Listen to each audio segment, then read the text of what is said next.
खूनी train, episode 7, विलापुर का बुलावा। विलापुर स्टेशन का वो खंडहर अब किसी मरे हुए जानवर के कंकाल की तरह लग रहा था, जिसके चारों ओर अंधेरे का जाल बुना हुआ था। आसमान से बरसती बारिश की बूंदें जमीन पर गिरते ही किसी के सिसकने जैसी आवाज पैदा कर रही थी। रिया उस प्लेटफॉर्म पर खड़ी थी जहां से 40 साल पहले चीखें शुरू हुई थी और आज भी थमने का नाम नहीं ले रही थी। कोहरा इतना घना था कि उसे अपने हाथ की उंगलियां भी साफ नहीं दिख रही थी, लेकिन उसे महसूस हो रहा था कि कोहरे के उस पार हजारों आंखें उसे देख रही हैं। उसके हाथ में वो लाल सिग्नल झंडा था, जो अब ठंडा नहीं बल्कि किसी दहकते हुए कोयले की तरह गर्म हो रहा था। ये झंडा उन 20 यात्रियों के खून और उनके अधूरे सपनों का प्रतीक था, जो अब रिया की आखिरी उम्मीद था। गायब फाइलों ने रिया के सामने जो कड़वा सच रखा था, उसने उसके दिल में डर के साथ साथ एक अजीब सा गुस्सा भी भर दिया था। उसे पता चला कि आर्यन, जिसे वो अपना भाई मानती थी, वो कोई साधारण इंसान नहीं था। उसके पिता देव सिन्हा ने उसे बचाने के लिए 20 लोगों की बलि दी थी, लेकिन काल भैरव ने फिर भी आर्यन को नहीं छोड़ा। आर्यन अब उस खूनी साम्राज्य का नया राजा या शायद उसका सबसे बड़ा गुलाम बन चुका था। रिया ने प्लेटफॉर्म के बीचों बीच बने उस लोहे के दरवाजे की ओर कदम बढ़ाए। वह दरवाजा प्लेटफॉर्म की सतह के नीचे दबे एक गुप्त तहखाने की ओर ले जाता था, जहां विलापुर हादसे का सबसे बड़ा सच दफन था। रिया के हाथ में जो चाबी थी, वो लोहे की नहीं बल्कि किसी पुरानी हड्डी की तरह पीली और सख्त थी। जैसे ही उसने चाबी को उस पुराने ताले में डाला, ताले के छेद से एक तीखी आवाज निकली, जैसे किसी ने अपनी उंगली काट ली हो। दरवाजा एक भारी चरमराहट के साथ खुला। अंदर से निकलने वाली हवा इतनी सड़ी हुई थी कि रिया को अपनी नाक और मुंह ढकने पड़े। ये सड़ांध किसी मृत शरीर की नहीं बल्कि दशकों से बंद पड़े पापों की थी। उसने टॉर्च जलाई, लेकिन रोशनी उस अंधेरे को चीरने में नाकाम रही।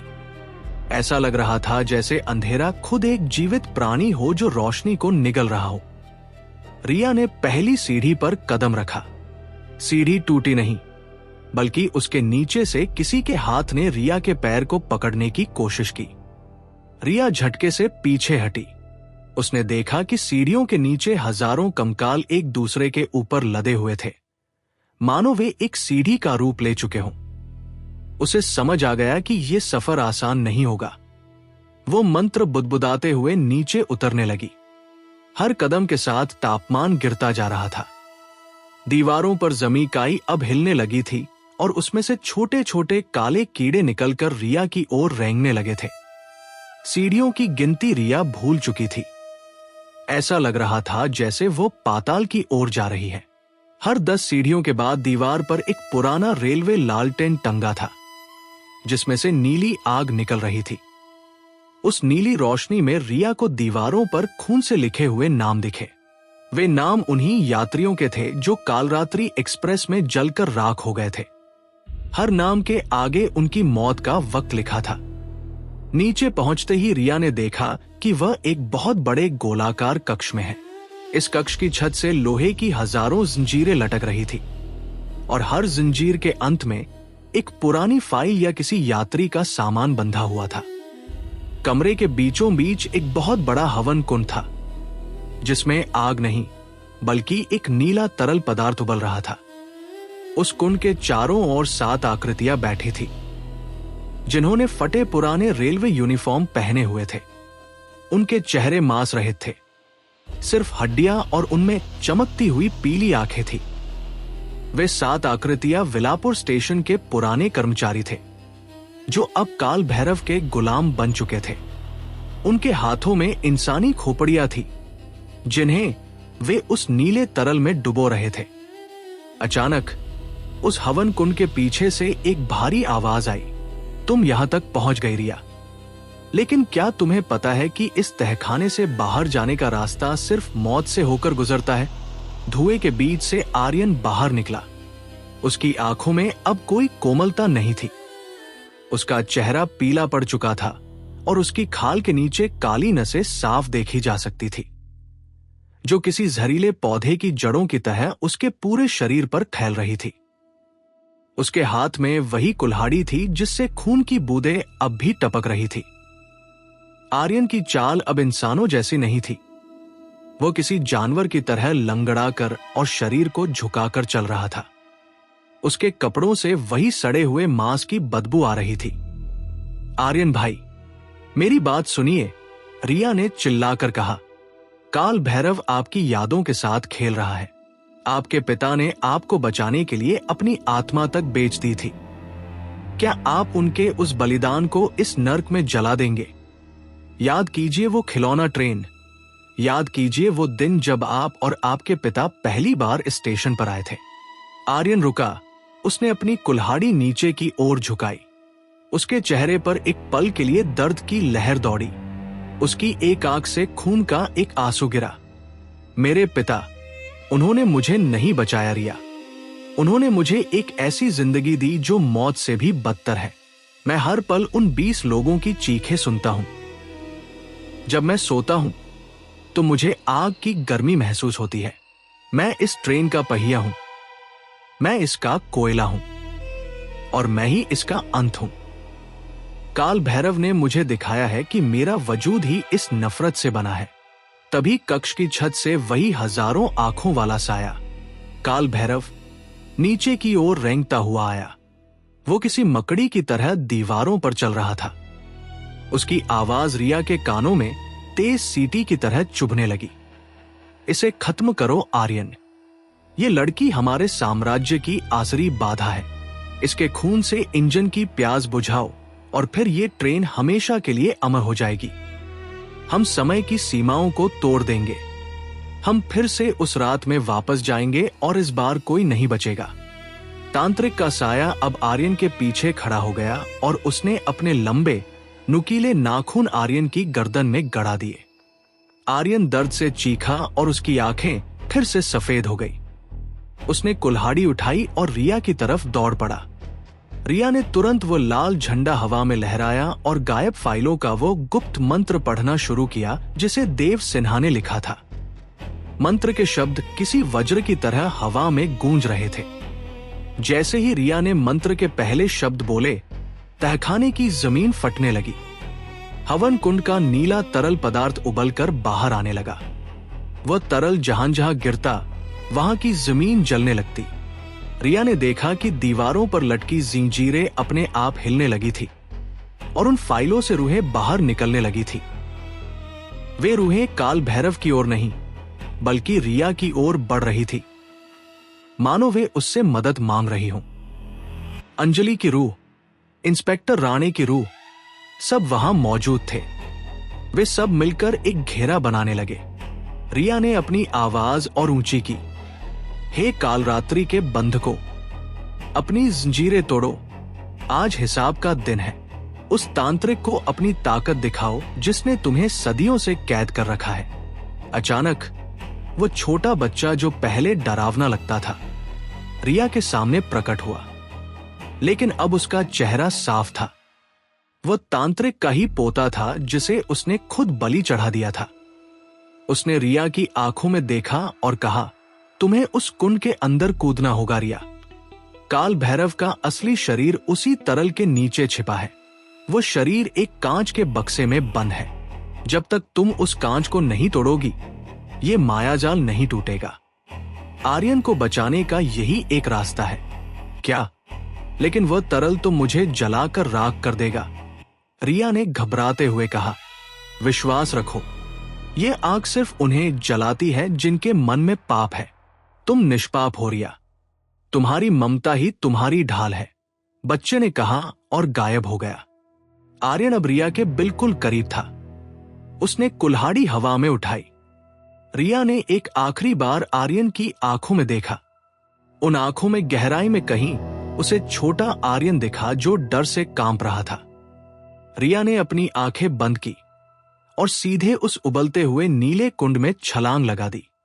एक पल के लिए उसे लगा कि उसका पूरा शरीर पिघल रहा है, लेकिन अगले ही पल उसे महसूस हुआ कि वह तरल गर्म नहीं बल्कि बर्फ जैसा ठंडा था।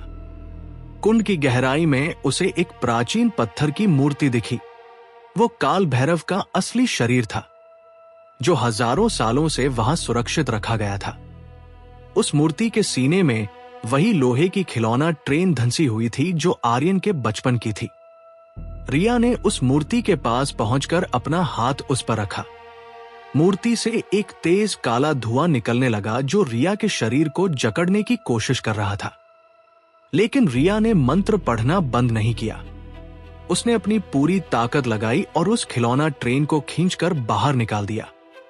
जैसे ही वो खिलौना बाहर आया, मूर्ति के अंदर से एक ऐसी चीख निकली जिसने पूरे विलापुर को हिला दिया। ऊपर तहखाने में एक ऐसा धमाका हुआ मानो पूरी दुनिया फट गई हो। काल भैरव की रूह हजारों टुकड़ों में बंट गई और हर टुकड़ा आग की लपटों में बदल गया। आर्यन के शरीर से वो काली नसें गायब होने लगी और वो होश खोकर जमीन पर गिर पड़ा। 7 आकृतियां जो कुंड के चारों ओर बैठी थी, वे राख में बदल गई। पूरी बोगी, पूरा स्टेशन और पूरा तहखाना धीरे धीरे धुएं में बदलने लगा। रिया जब उस कुंड से बाहर निकली तो उसने देखा कि सब कुछ शांत हो रहा था। रूहें जो पहले चीख रही थी, अब शांत होकर धीरे धीरे सफेद रोशनी में बदल रही थी। अंजलि ने रिया की तरफ देखकर मुस्कुराया और हवा में विलीन हो गई। आर्यन ने धीरे से आंखें खोली। वह अब पहले जैसा था, उसका भाई, उसका रक्षक। उसकी आंखों की सफेदी गायब हो चुकी थी। रिया, तुमने कर दिखाया, तुमने उस श्राप को तोड़ दिया, आर्यन ने बहुत ही कमजोर आवाज में कहा। उसके शरीर पर अब भी घाव थे, लेकिन वे अब रिस नहीं रहे थे। लेकिन तभी पूरे तहखाने की छत गिरने लगी। स्टेशन का मलबा नीचे आ रहा था। जल्दी करो, हमें बाहर निकलना होगा। ये जगह अब जमीन के अंदर समाने वाली है। आर्यन ने रिया का हाथ पकड़ा और वे उन सीढ़ियों की ओर भागे जो अब एक एक करके गायब हो रही थी। ऊपर से बड़े बड़े पत्थर गिर रहे थे। एक पत्थर आर्यन के कंधे पर लगा, लेकिन वह रुका नहीं। वो रिया को ऊपर की ओर धकेलता रहा। वे किसी तरह उस लोहे के दरवाजे तक पहुंचे और जैसे ही बाहर निकले, विलापुर स्टेशन का वह पूरा ढांचा एक भयानक आवाज के साथ जमीन के अंदर समा गया। वहां सिर्फ एक सपाट मैदान रह गया जहां धूल उड़ रही थी। सुबह की पहली किरणें निकल रही थी। सूरज की रोशनी ने उस खौफनाक रात के अंधेरे को चीर दिया था। रिया और आर्यन एक दूसरे का सहारा लेकर मैदान के बीच खड़े थे। उन्हें लगा कि सब खत्म हो गया है। वे थक चुके थे, लहूलुहान थे, लेकिन जिंदा थे। वे पैदल ही सड़क की ओर बढ़ने लगे। करीब 2 मील चलने के बाद उन्हें वही पुराना ढाबा मिला जहां से उन्होंने ये सफर शुरू किया था। वहां एक पुराना रेडियो मेज पर रखा बज रहा था। रेडियो पर पहले तो सिर्फ खरखराहट हुई, फिर अचानक वही भारी आवाज फिर से आई। यात्रीगण कृपया ध्यान दें, कालरात्रि एक्सप्रेस ने अपना रूप और अपनी पटरी बदल ली है। वो अब धातु की नहीं, बल्कि यादों की बनी है। वो अब आपके शहर की भीड़ भाड़ वाली गलियों में रुकेगी। अगली बलि के लिए तैयार रहें। काल भैरव मरता नहीं, वो सिर्फ नया शरीर ढूंढता है। आर्यन और रिया एक दूसरे का चेहरा देखने लगे। आर्यन के चेहरे पर फिर से वही पीलापन लौटने लगा था।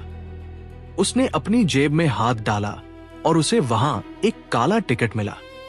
उस टिकट पर रिया का नाम अब गायब था और वहां अब आर्यन का नाम सुनहरे अक्षरों में लिखा था।